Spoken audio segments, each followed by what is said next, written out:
Shalom, selamat pagi jemaat Tuhan yang terkasih. Selamat berjumpa kembali dalam video saya. Dan kali ini firman Tuhan yang akan kita bahas sama-sama, saya beri judul Arti Semua Lidah Mengaku. Tentu kita semua pernah mendengar kalimat tersebut, bukan? Dan memang kalimat itu sudah sangat kita sering dengar. Namun apa dan kapan kalimat itu dinyatakan? Inilah yang akan kita bahas. Untuk itu mari kita lihat sama-sama di Filipi 2 ayat 10-11. Supaya dalam nama Yesus bertekuk lutut segala yang ada di langit dan yang ada di atas bumi dan yang ada di bawah bumi. 11. Dan segala lidah mengaku Tuhan Yesus Kristus adalah Tuhan bagi kemuliaan Allah Bapa. Jika di dalam kehidupan yang normal atau biasa, kita tidak dapat merasakan betapa hebat dan dahsyatnya firman Tuhan ini. Dan umumnya kita juga hanya berpikir bahwa firman Tuhan ini hanya untuk tuaian yang belum percaya kepada Tuhan Yesus. Tetapi sesungguhnya kalau kita perhatikan di dalam ayat tersebut dari kalimat supaya dalam nama Yesus, itu artinya kalimat ini diucapkan oleh orang yang percaya. Namun ditujukan kepada siapapun juga, baik orang percaya maupun orang yang belum percaya. Ini adalah pernyataan iman kita bahwa Yesus yang berkuasa. Yesus adalah Tuhan dan penyelamat kita.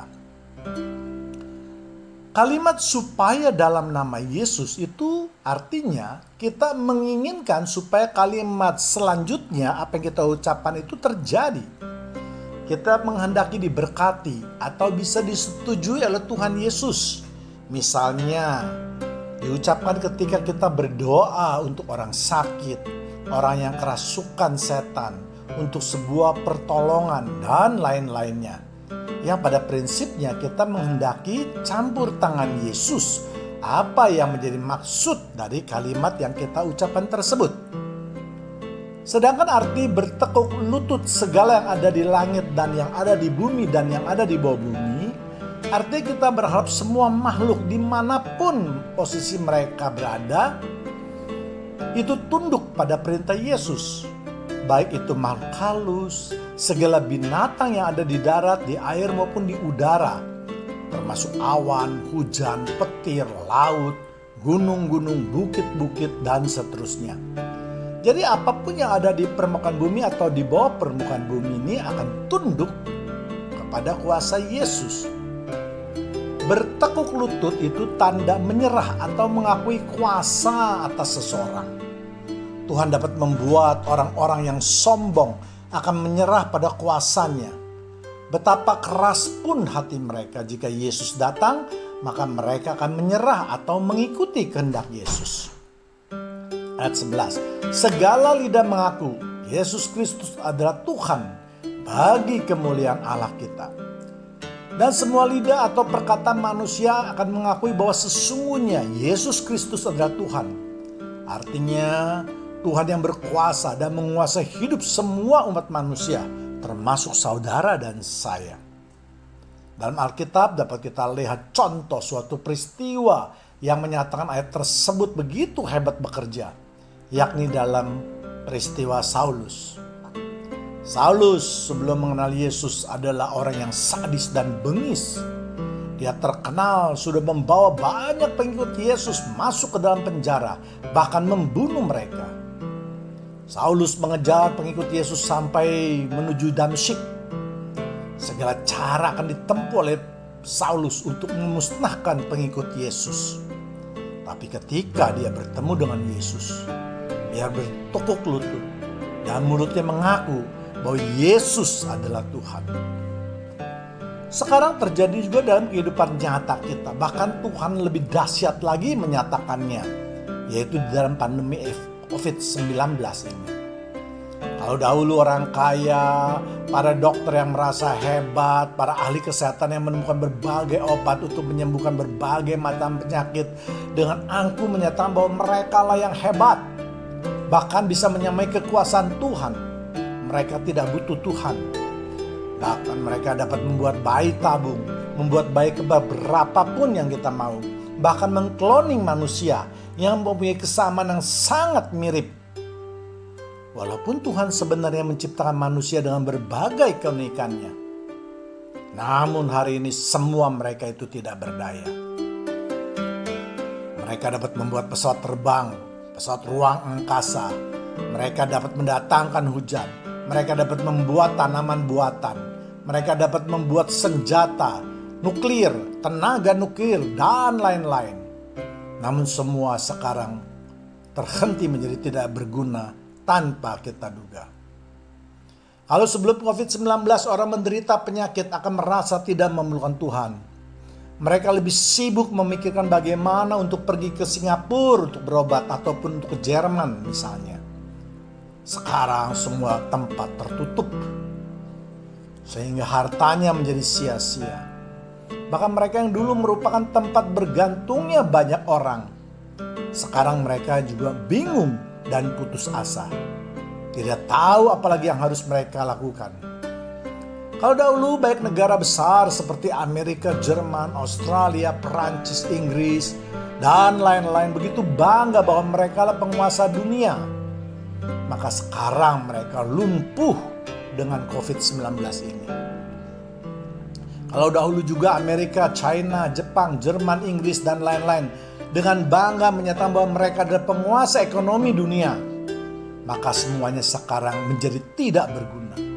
Tidak ada lagi produk yang dibeli. Tuhan kembalikan kepada kehidupan manusia yang terdahulu, yaitu untuk mengusahakan tanah. Kalau dahulu mereka tidak lagi mempercayai Tuhan di dalam kehidupannya karena mereka merasa apapun mereka dapat perbuat, maka sekarang mereka benar-benar tidak berdaya. Kalau kita lihat 10 tahun atau 15 tahun yang lalu penduduk Eropa atau Amerika sudah banyak orang yang meninggalkan gereja. Mereka tidak percaya kepada Tuhan. Mereka merasa Tuhan tidak ada atau tidak bekerja di dalam kehidupan mereka. Karena pengajaran yang salah, yang mereka merasa bahwa jika Tuhan ada, maka seharusnya kehidupan mereka akan menjadi jauh lebih baik. Tidak usah bekerja keras, tidak ada musibah, hidup enak dan lain-lain. Inilah iman yang tipis, yang mempergunakan nama dan kebesaran Tuhan untuk keuntungan pribadinya. Untuk itu, mari jemaat Tuhan sadarlah bahwa bukan pengajaran itu yang Yesus ajarkan. Sebaliknya demikian juga hamba-hamba Tuhan ataupun pendeta. Mari stop pengajaran-pengajaran yang bisa menyesatkan domba-domba Tuhan. Yang setiap kali berkhotbah membicarakan kemakmuran, mimpi-mimpi yang indah.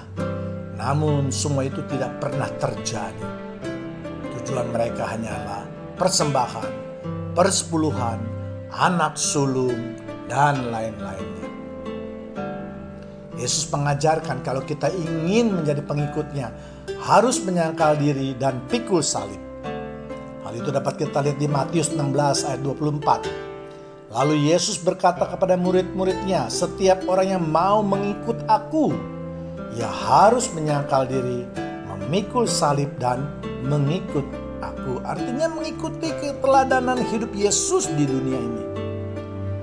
Ayat tersebut jelas dan tidak usah ditafsirkan macam-macam lagi.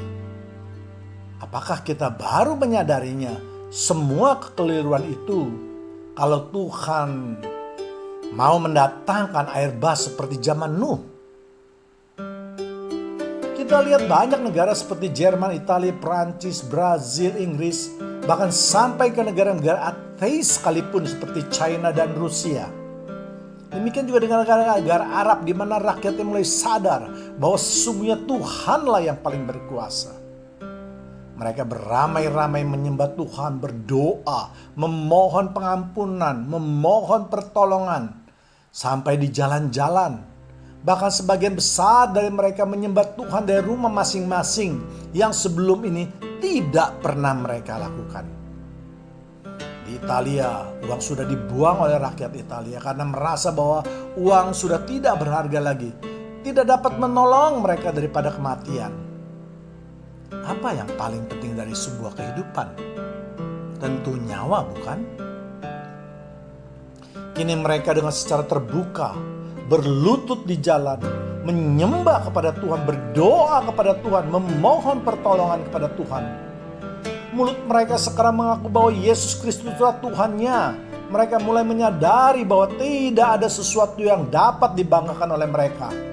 Apapun yang mereka dapat, apapun yang mereka bisa perbuat, seberapapun mereka hebatnya, semua itu tidak ada bandingnya dengan kuasa Tuhan. Demikian juga selama ini umat Kristiani, para pelayan Tuhan, terutama hamba-hamba Tuhan, yang merasa bangga dapat menuai jiwa, seakan-akan tanpa mereka maka tidak ada tuaian. Maka dalam kesempatan ini Tuhan ingin mengingatkan bahwa Tuhan jauh lebih dahsyat dalam segala hal, termasuk penuaian jiwa.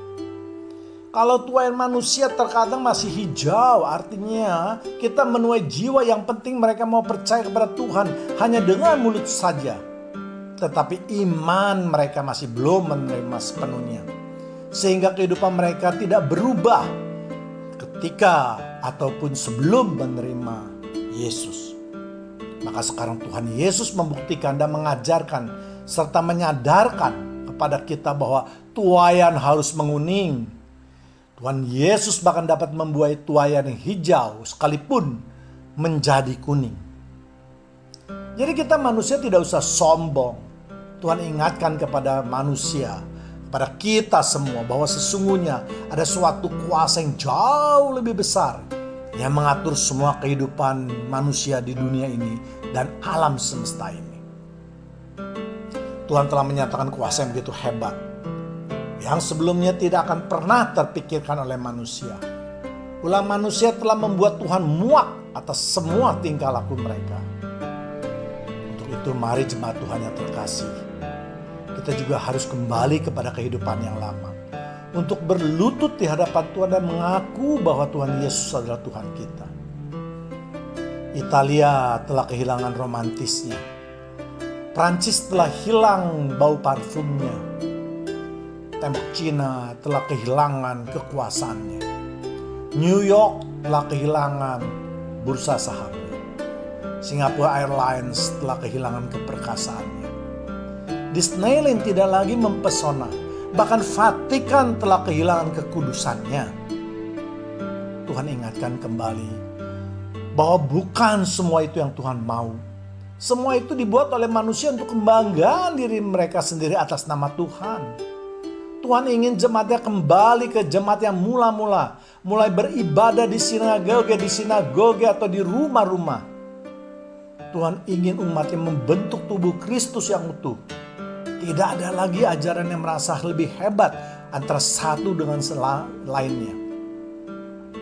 Padahal firman Tuhan sudah mengingatkan jauh sebelum itu.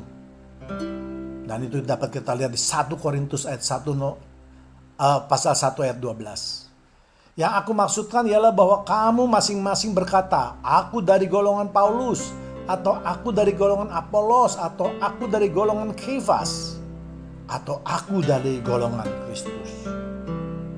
Jadi Tuhan tidak ingin lagi kita pecah belah. Mari jemaat Tuhan yang terkasih, hilangkan semua rasa egomu, kembali membentuk tubuh Kristus yang utuh. Tuhan tidak perlu gereja yang besar dan mewah. Tuhan juga tidak perlu pelayan Tuhan yang terkenal dan sombong, apalagi pelayan upahan. Tetapi Tuhan ingin kita semua merendahkan diri, kembali kepada keajaran yang semula, yang murni, di mana pelayanan merupakan suatu pengabdian, bukan ladang untuk mencari uang.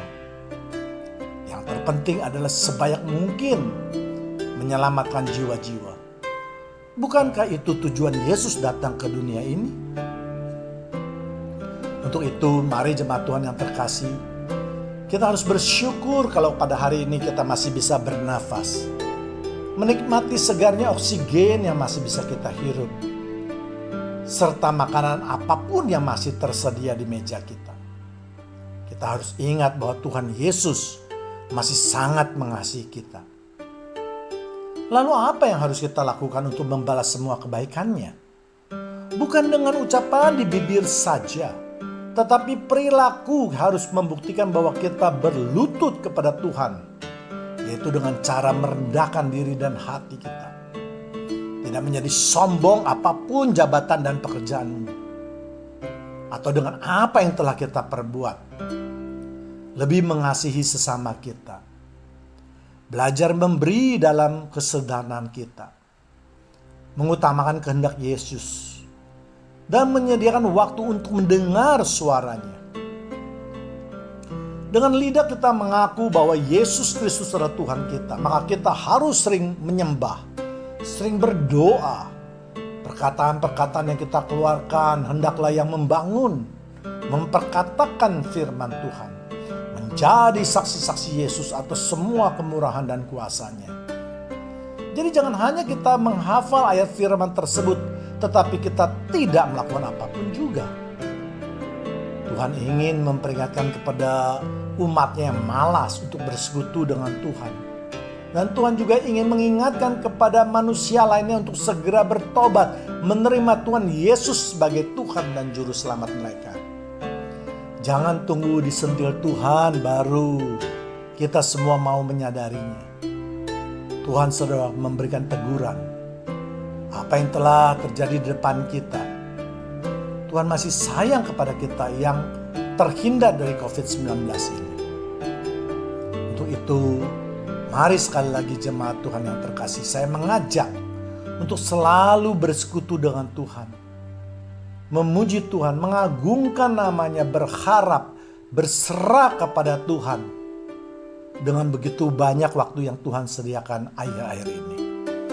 Dan semua itu kita lakukan demi kemuliaan dan kebesaran namanya.